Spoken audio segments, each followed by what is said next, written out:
Broadcasting from the business capital of the world, this is the Podcast Business News Network. Her mission in life is to deliver love as medicine and really change your life. They call her the queen of compassionate transformation. I got to learn more about this. She's an amazing person who is all about energy healing, all about positivity, and you're going to learn a lot and feel good after you hear us talk a little bit more. Winnie Chan Wang joins us. Winnie, how you doing today? Great. I'm so excited to be here, and I hope that everybody who's listening is going to open their heart. You know, how you open your heart to me and to Steve is how you're going to open your heart to yourself, your family, and the world. Yeah, I think most importantly, and I don't want to sound self-centered, but opening your heart to yourself is so key. And I learned that lesson myself in terms of loving yourself, but taking care of yourself and appreciating yourself. It's almost odd to feel that way. Like you feel guilty that you're taking care of yourself and saying to yourself, hey, I am a great person. I really am, right? Thank you for saying that, Steve. I think for a long time, I struggled with feeling selfish and self-absorbed and self-centered. Yep. And that's because the ego thinks that I'm separate from you and I am separate from the listeners. But actually, we are more connected beyond our wildest dreams. Think about this for a second. Steve, if you and I were in the same room, what you exhale is what I inhale. How intimate is that, right? And if you think about our audience that's listening, we all drink from the same water, the source. So if I am cleaning the river, then everybody who's listening is also benefiting from my effort to clean the water, and they get to drink cleaner water. And the reverse is also true. If there's someone out there, right, who is polluting the water, then it doesn't matter how clean I am over here. I'm still drinking the polluted water. You know, when I read the news, there's mass shooting, things like this. Years ago, I would get really upset. I would get really angry. I would get really powerless and be like, why? Why are such atrocities happening in the world? And I like to point my finger and blame other people for all the bad things that are happening. And one of my beloved teacher, Dr. and Master Jigang Sha, he says, if you're pointing one finger at someone, how many fingers are you pointing at yourself, right? So if we are in the sphere of judging other people for their darkness, then we're really also criticizing and hating ourselves for our darkness.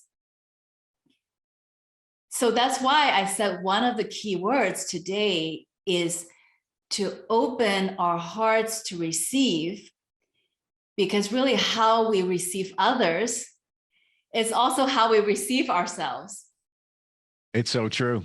And it starts with us. And we're not saying if somebody does something dark, that's okay. But sometimes you need to look a little bit deeper why that person did that.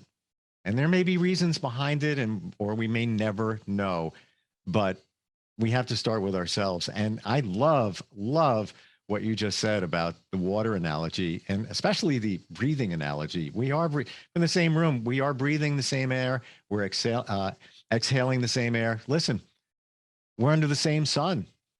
We're taking the same energy that's coming down from us, no matter where you are on this planet. So somehow, some way, we are all connected, you know, in some form. By the way, I want to tell everybody, you are with Mindful Healing Heart, and the website is mindfulhealingheart.com, right?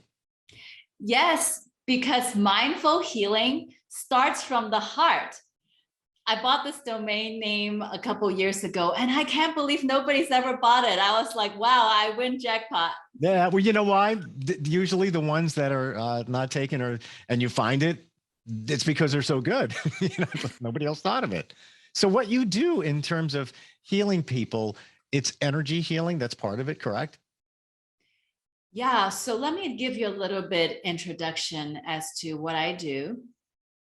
Sure. So I have 4 science degrees, 2 from MIT. So I had a computer science degree and then also 1 in finance.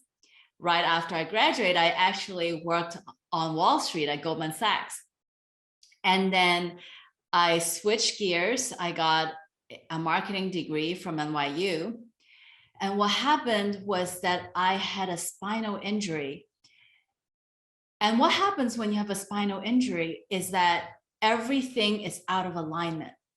So every day I would wake up with neck pain, shoulder pain, back pain, hip pain, knee pain, ankle pain. Basically everything that could hurt is hurting. So when I was 35, I decided to go back to school and get a 4-year degree in acupuncture and oriental medicine. So up until that point, I've never meditated a day in my life, know nothing about spiritual world or anything like that. I've just been a science kind of girl. If you can't prove it to me, I don't believe it. Mm-hmm.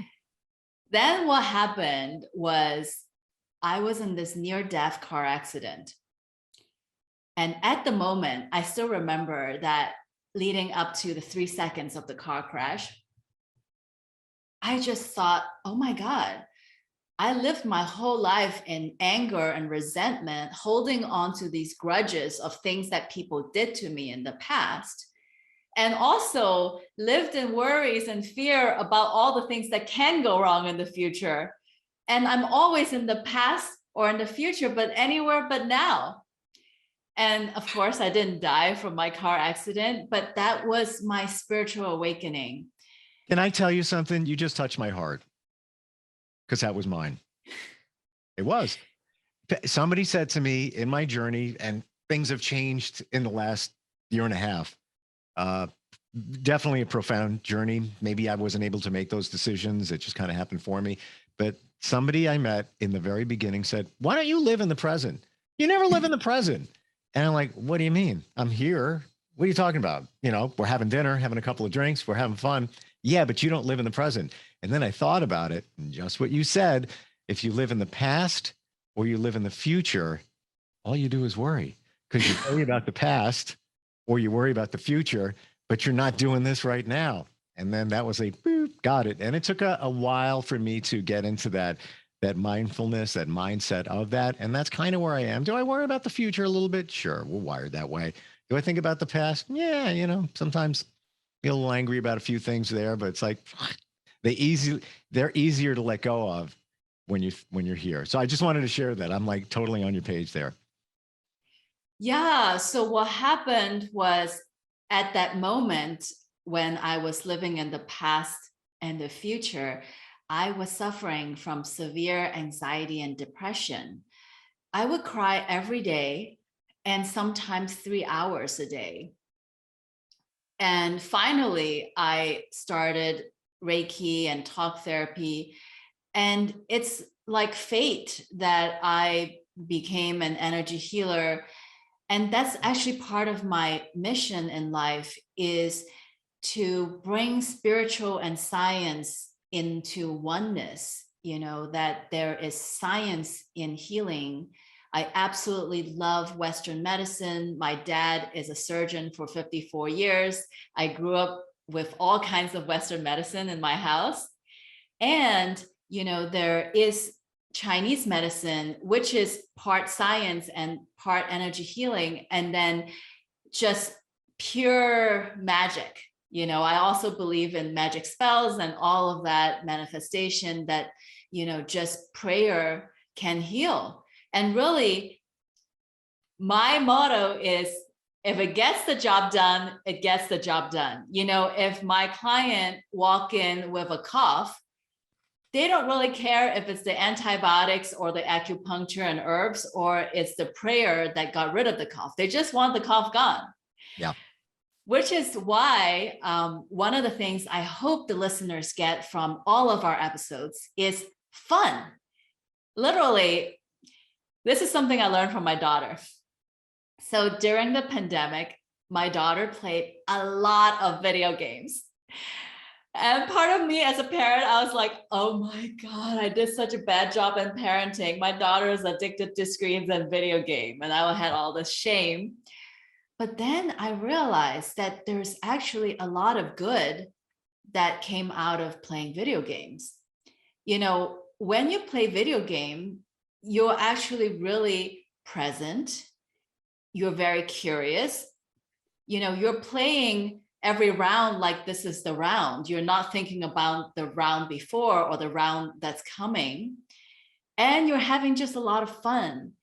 You know, I've been on this healing journey for so long and so many years. I've talked about my trauma, dwelled in my trauma. And what I realized is now when I go to a talk therapy session or when I get energy work done, I actually have a lot of fun. I just look at it like every day I wake up is another round of video game.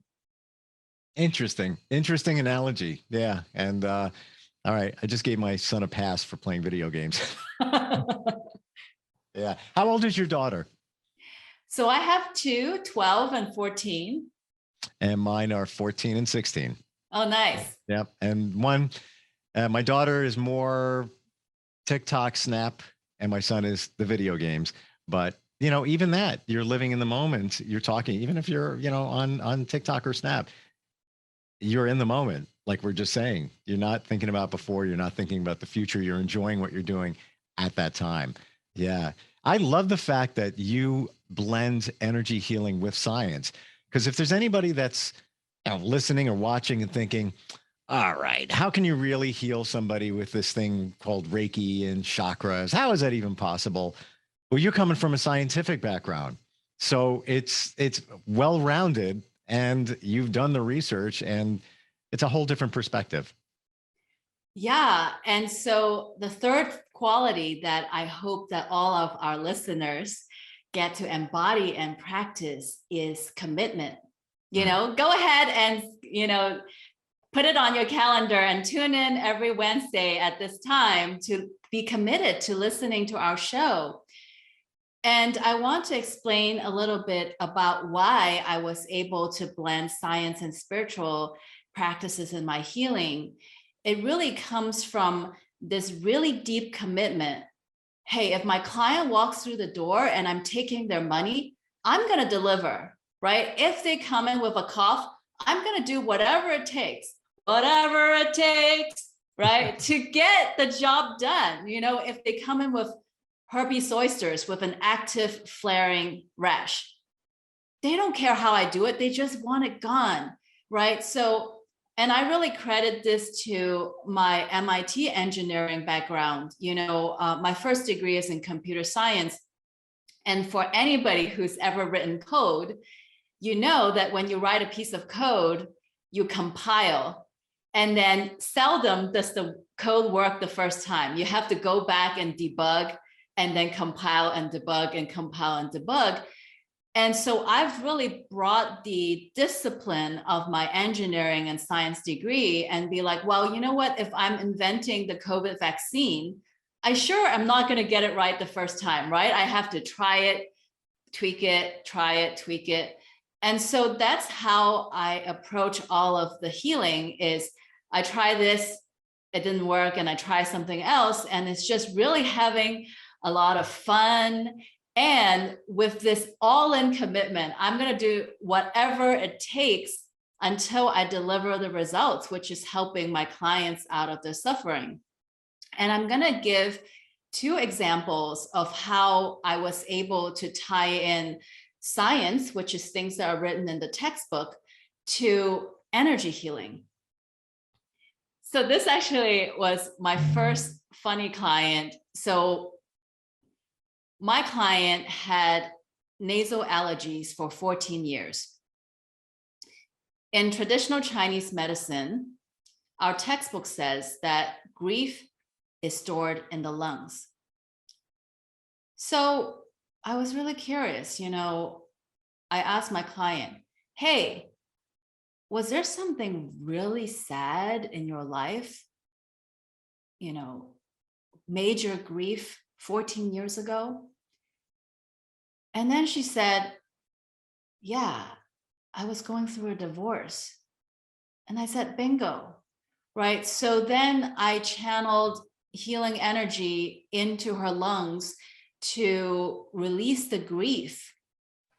And then in 2 sessions, she never had to take Claritin again. Now, of course, for the sake of my medical license, I'm going to put a disclaimer that results are atypical. I can't ever promise anything.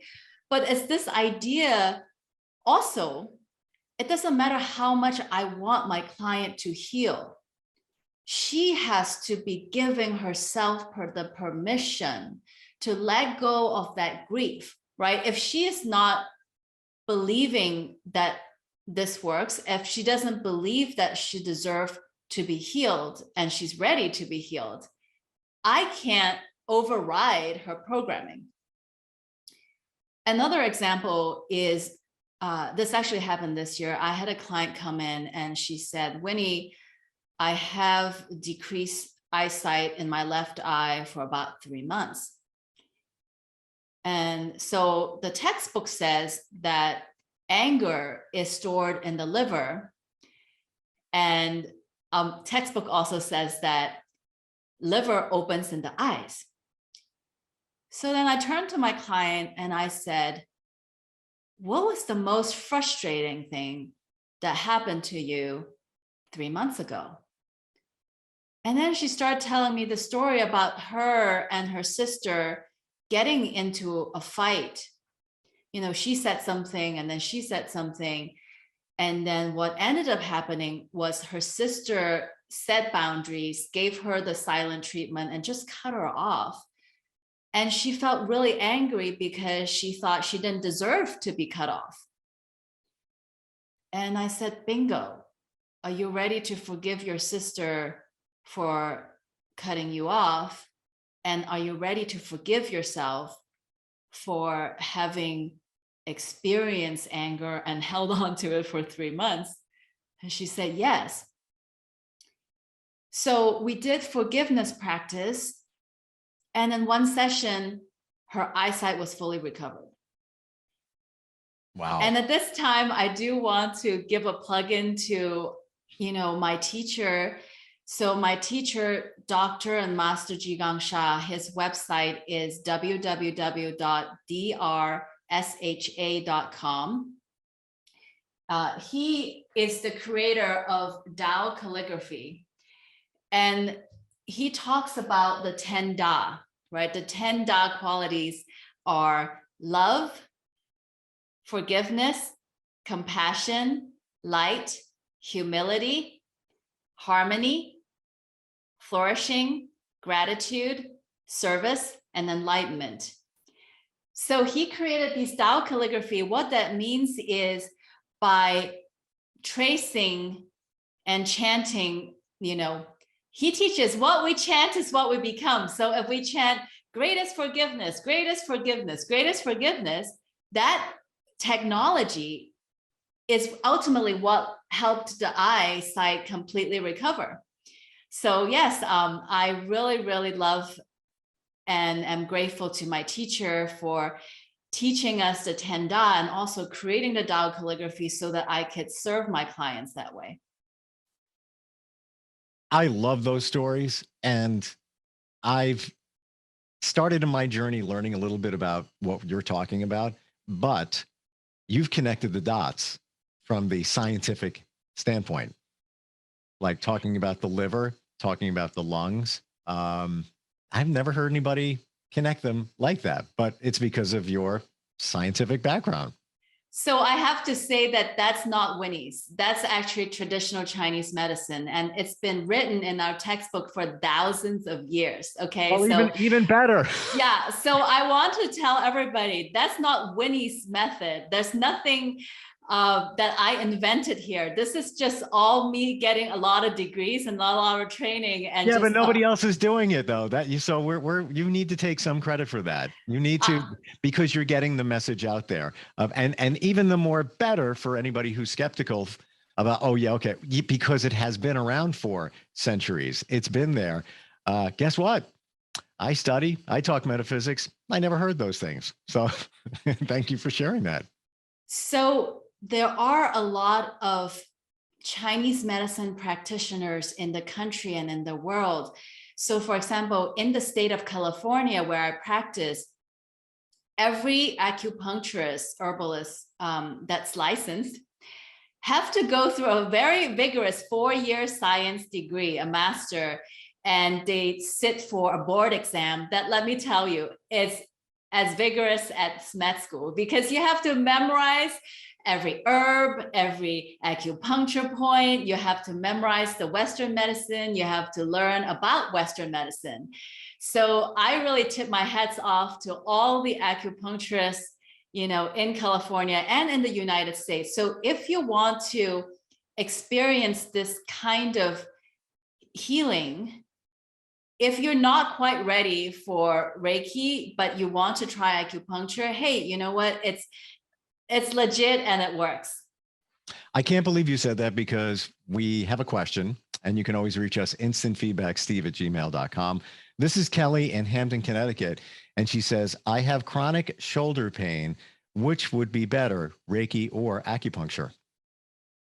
Both. Try everything, and chiropractic care and physical therapy and Pilates, and yoga. My motto is try everything. I self-joke that I'm a healing slut, which means I try everything. If it works, it works. And that's what I do for myself, and that's what I do for my clients. I try everything. I'm going to take that word in a very positive way. If you were Kelly, where would you start? Would you start with energy healing? Would you go right to acupuncture? What do you think?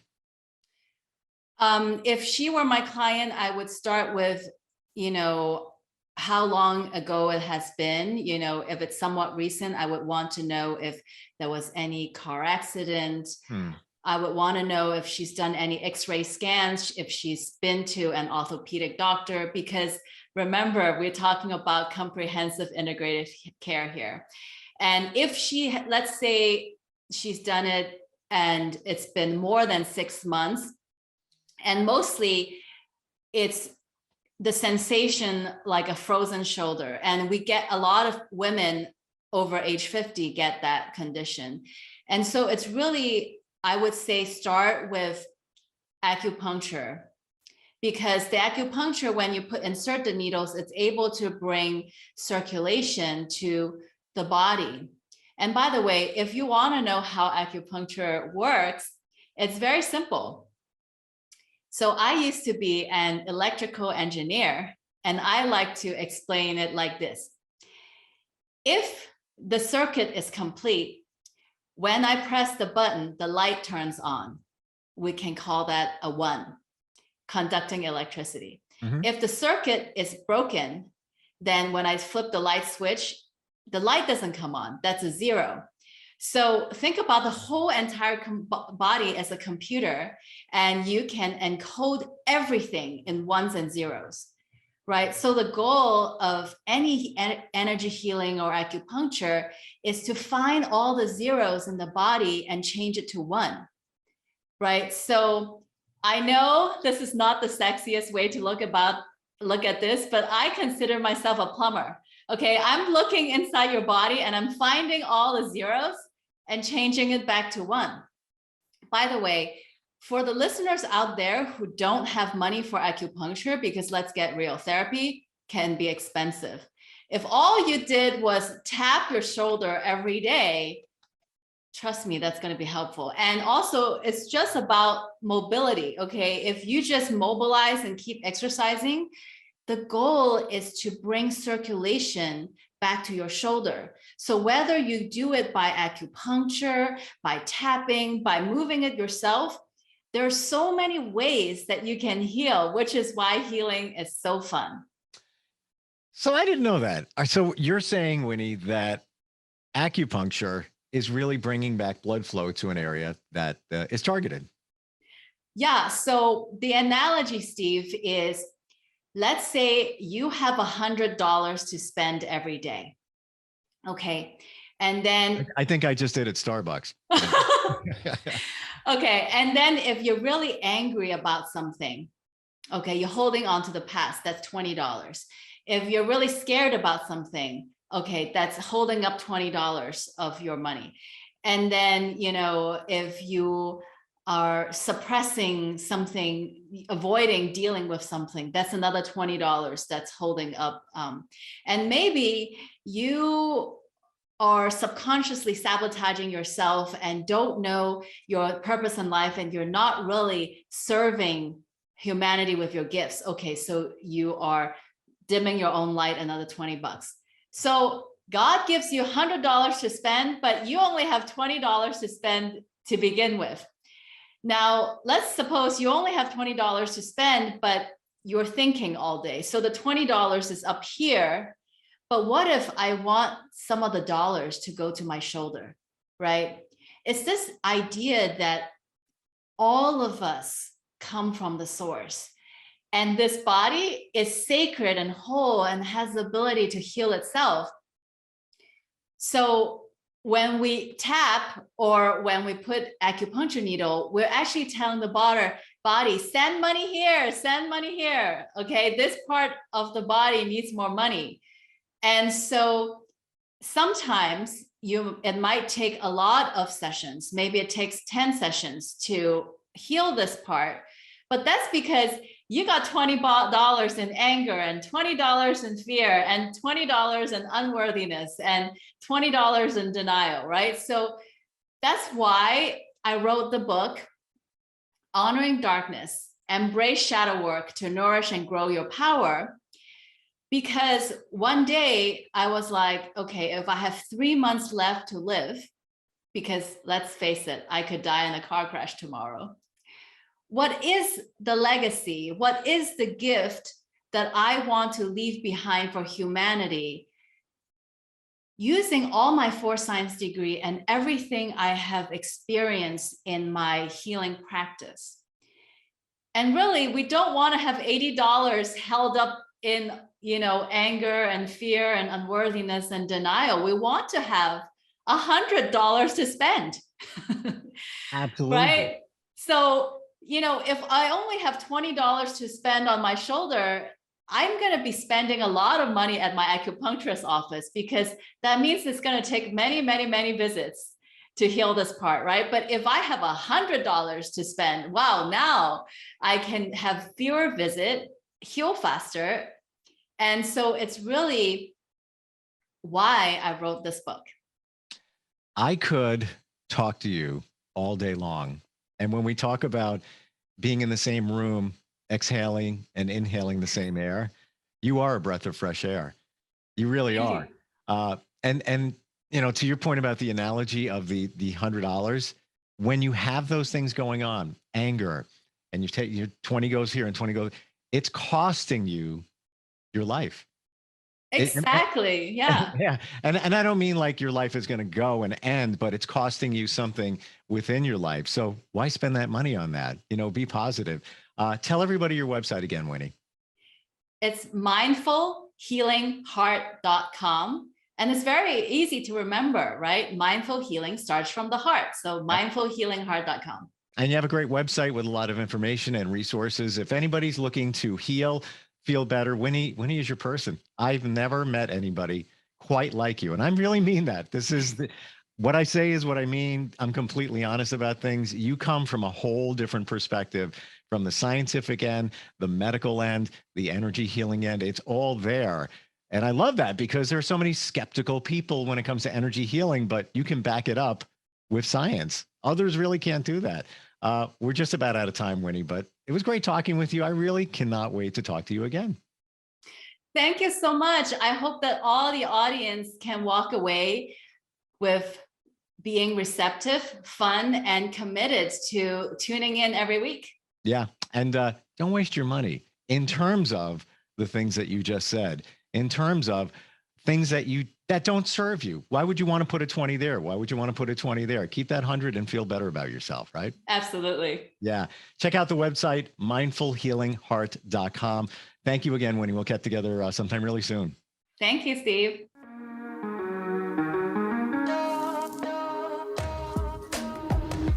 Broadcasting from the business capital of the world, this is the Podcast Business News Network.